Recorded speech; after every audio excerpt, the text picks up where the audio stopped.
boa noite a todas e a todos. Julgo que perceberão que as minhas primeiras palavras sejam de amizade e de fraternidade e de satisfação por ver tantos companheiros e tantas companheiras de partidos irmãos por essa Europa fora, aqui em Portugal e na cidade do Porto. Uma palavra especial para o Pierre Laurent, presidente do Partido da Esquerda Europeia, com quem temos tido, enfim, ao longo do tempo, uma convivência, uma relação pessoal e política bastante agradável. E por isso o nosso agradecimento pela vossa presença e pela vossa vinda.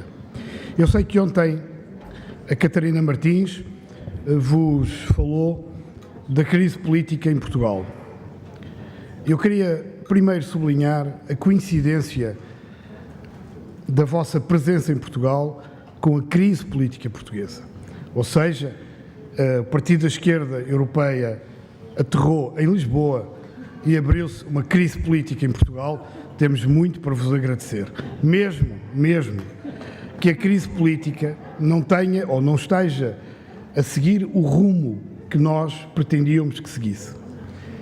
Eu não vos quero roubar muito tempo a falar da crise política portuguesa, mas acho que ela tem grandes lições e muitos ensinamentos para todos nós europeus, porque ela é também resultado das políticas que a elite europeia tem implacavelmente montado, aplicado e executado por esta Europa fora. E, portanto, não é demais falar desta crise. Eu sei que conhecem como ela começou. Um governo de direita, constituído por dois partidos de direita, vê de forma inesperada um dos seus mais importantes ministros, o Ministro das Finanças, abandonar de um dia para o outro, sem aviso prévio, o governo. O Ministro das Finanças demitiu-se do governo, dizendo apenas isto, que reconhecia o falhanço da política de austeridade e reconhecia a sua incapacidade e a incapacidade do governo para aplicar as políticas da Troika. Foram estas as razões. Ministro de Estado, Ministro das Finanças, o Ministro número 2 na hierarquia do governo português. Ainda Portugal não estava refeito da surpresa e no dia seguinte demitiu-se o Ministro número 3. O Ministro número 3, Paulo Portas, Ministro dos Negócios Estrangeiros, Ministro de Estado e Presidente de um dos partidos da coligação. Dizia o Ministro Paulo Portas, explicando a sua demissão, que apesar da demissão na véspera do Ministro das Finanças, o Primeiro-Ministro pretendia continuar a aplicar a mesma política e que, do seu ponto de vista, isso era um erro. Estas duas demissões foram um golpe fatal, gravíssimo, na coligação de direita e no governo português. E toda a esquerda, o Bloco de Esquerda, os comunistas portugueses, os socialistas portugueses, reclamaram de imediato a realização de eleições antecipadas. Sabemos hoje que provavelmente isso não irá acontecer. O Presidente da República, que foi eleito com os votos e com o apoio precisamente dos dois partidos que governam hoje Portugal, prepara-se não para convocar eleições, como seria absolutamente natural e exigido pela esquerda, mas prepara-se para aceitar a substituição dos ministros demitidos por ministros indicados também pelos mesmos partidos, CDS e PSD.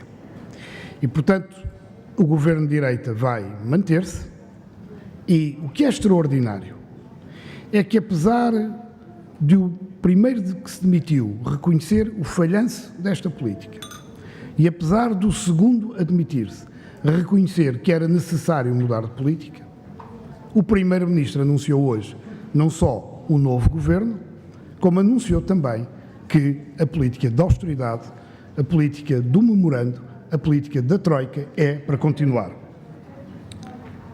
Estes são os factos e esta é a história da crise política portuguesa.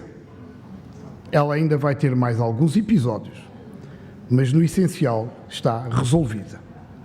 Resolvida com a recomposição do governo da direita, mas que é certamente uma grande fragilidade do governo de direita. Por um lado, consolidam as relações entre os dois partidos, mas na realidade este confronto traduziu-se numa fragilidade que julgo no futuro dará origem a outras crises políticas. A razão principal, e isto é que talvez interesse mais para o nosso debate, é conversarmos um pouco sobre o significado desta crise. Do ponto de vista do Bloco de Esquerda, perante estes factos, perante esta crise, aquilo que é essencial reter, aquilo que é essencial sublinhar, é que os programas de austeridade, os programas da Troika, não resolveram nenhum problema português nem dos portugueses. E, ao contrário, eles são uma violência social sobre o país e sobre os cidadãos. Este fracasso foi assumido pelos responsáveis desta política quando estão na iminência de ter que reduzir as despesas públicas, a despesa social do Estado, em mais 4,6 mil milhões de euros. E por isso nós dizemos que esta crise pode já ter passado, mas vem já aí outra nova crise, porque não é possível em Portugal cortar mais no orçamento, sobretudo no orçamento que é o orçamento destinado em Portugal às chamadas despesas sociais, à saúde pública, à escola pública e à segurança e apoios sociais. A Troika tem um programa e esse programa é igual em Portugal, é igual na Irlanda, é igual em Chipre, como também é igual na Grécia. E os objetivos da Troika resumem-se em 3 frases. Em primeiro lugar, a Troika procura uma violenta redução do rendimento das famílias em Portugal, do valor do trabalho. E por isso, ao longo destes 2 anos, foram reduzindo os salários, foram reduzindo as pensões, foram reduzindo as reformas. Hoje, o rendimento dos portugueses é menor do que era há 2 anos, quando a crise começou, quando o programa da Troika começou.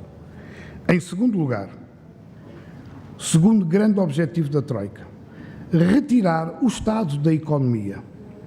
E nestes 2 anos, a Troika definiu, e o governo português aplicou, um acelerado programa de privatizações das mais importantes e das mais lucrativas empresas públicas.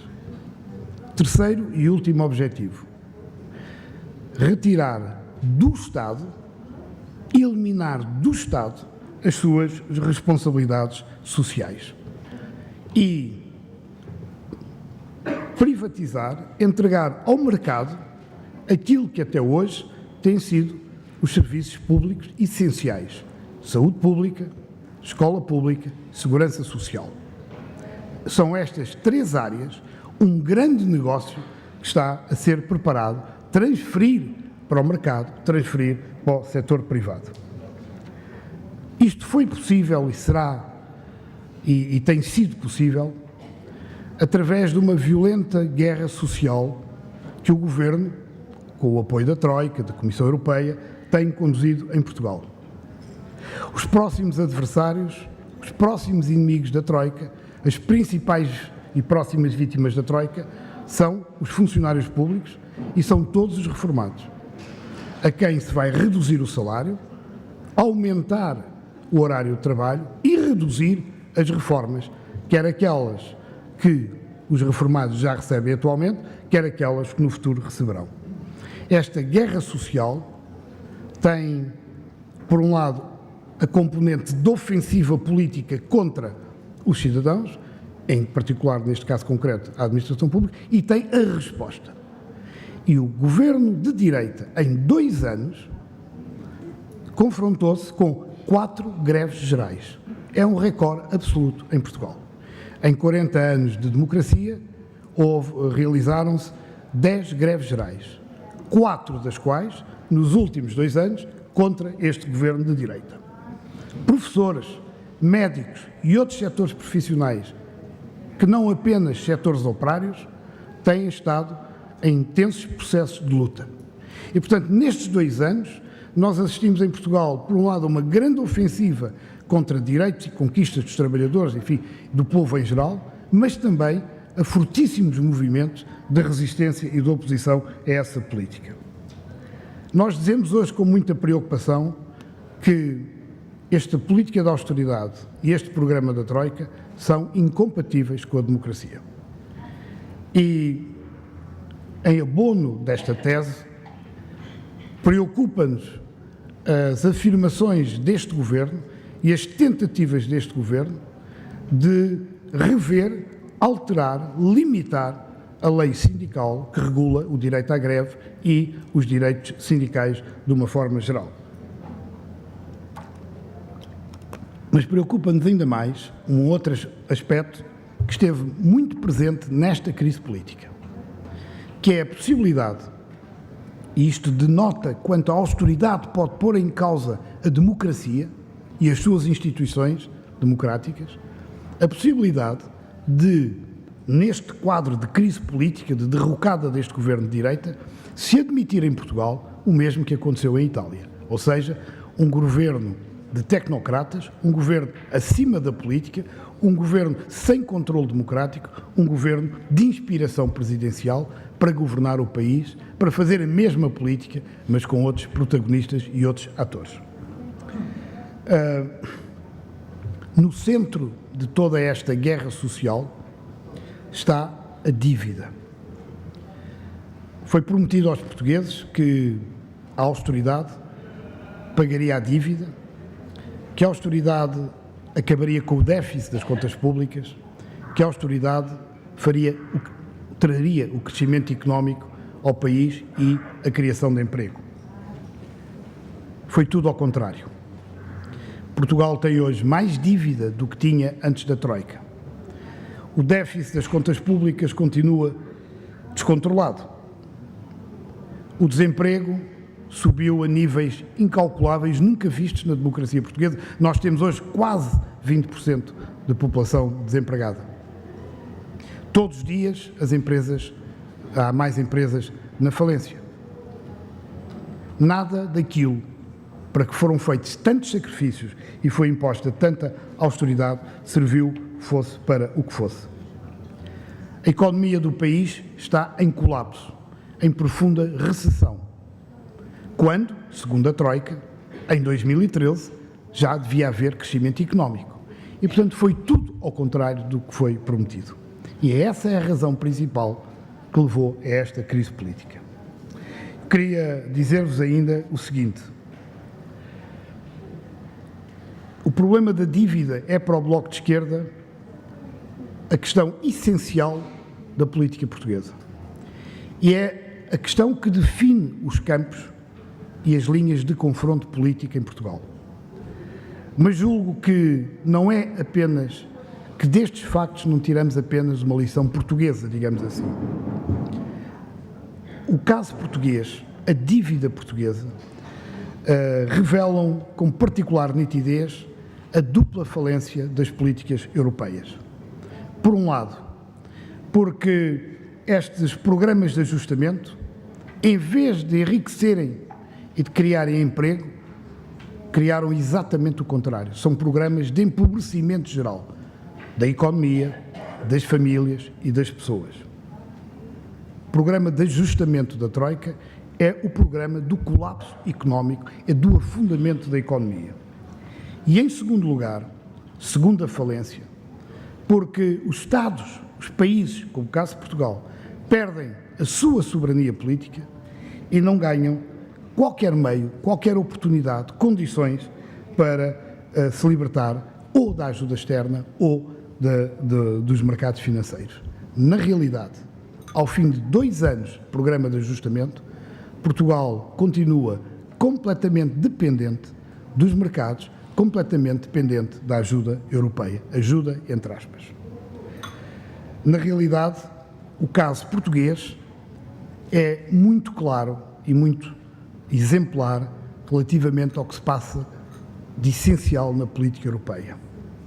Ou a Europa encontra uma alternativa de financiamento aos Estados, à dívida soberana dos Estados e à sua economia, ou os Estados vão continuar nas mãos dos mercados. E é exatamente isso que está a acontecer. E a gente percebe que para a elite europeia que tem superávites nos seus Estados, o melhor que pode acontecer é que haja Estados da periferia que tenham déficits, porque os déficits de uns são o alimento dos superávites de outros. Eu queria terminar dizendo o seguinte: nós temos em Portugal um programa para a dívida.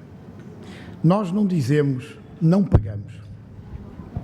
Dizemos de outra forma: esta dívida é impagável.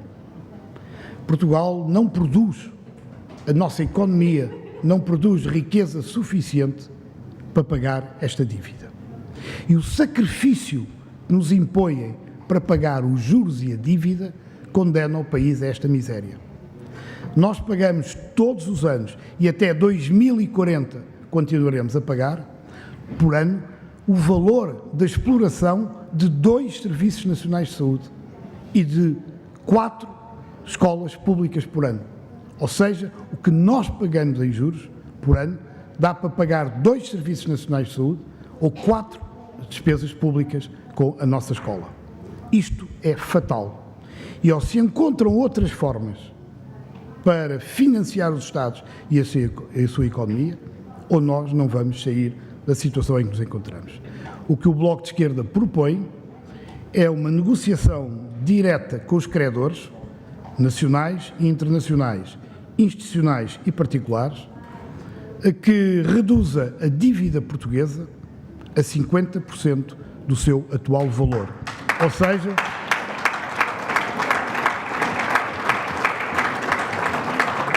seja, nós somos favoráveis a que se reduzam os juros, a que se alarguem os prazos, a todos esses mecanismos financeiros de reduzir os nossos compromissos com os mercados e com as instituições.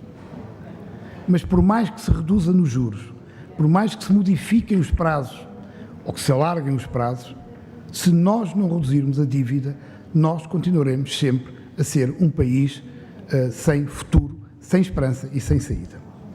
E por isso dizemos que se a esquerda quer um outro rumo para o país, se a esquerda quer tirar o país da crise, só tem como solução renegociar a dívida.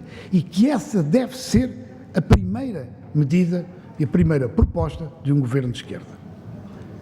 Perguntarão, mas o Bloco de Esquerda sozinho não é a esquerda. Nós sabemos isso, não temos essa ilusão, nem sequer temos essa ambição. Nós queremos ser uma esquerda forte, uma esquerda alternativa, mas consideramos que há hoje em Portugal uma maioria social e política à esquerda que apoiará um programa que ponha no centro da sua atividade a dívida e a sua renegociação. Olhamos para os nossos parceiros, olhamos para os comunistas portugueses, somos muito diferentes deles. O Partido Comunista Português tem, relativamente à esquerda, posições sectárias que dificultam a relação, que dificultam a aproximação, que dificultam até um caminho comum, e tem, relativamente à Europa, uma posição bem mais para lá do euroceticismo que é natural ter nos dias de hoje.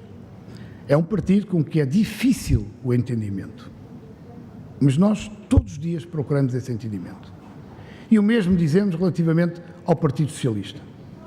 O Partido Socialista Português é um partido que, do ponto de vista europeu, é pró-federalista, ainda agora tomou uma iniciativa no âmbito do Partido Socialista Europeu para um reforço das correntes federalistas. Nós não defendemos esse caminho, mas no plano interno e no plano da economia, o Partido Socialista Português é um partido liberal, muito permeável aos grupos financeiros e muito permeável à banca e aos grandes interesses financeiros nacionais e internacionais. Quando governa, e já governou muitos anos da nossa democracia, a política do Partido Socialista não se distingue da política, por exemplo, do atual governo. No entanto, o Partido Socialista tem hoje, até relativamente à posição da dívida, repito, para nós é uma questão central, tem hoje posições bem diferentes. E no seu último congresso também apontava para a renegociação da dívida, para a redução do valor da dívida e até também para a mutualização da dívida e para responsabilizar o Banco Central Europeu no mesmo sentido em que nós, Bloco de Esquerda, sugerimos. Portanto, nós consideramos hoje que há alguma base para procurar esse entendimento, para gerar uma alternativa de esquerda. Mas não temos grandes ilusões. O Bloco de Esquerda, e com isto termino, o Bloco de Esquerda formou-se em Portugal há 14 anos. E a criação do Bloco de Esquerda obedeceu à necessidade de criar em Portugal uma esquerda alternativa à esquerda do Partido Socialista.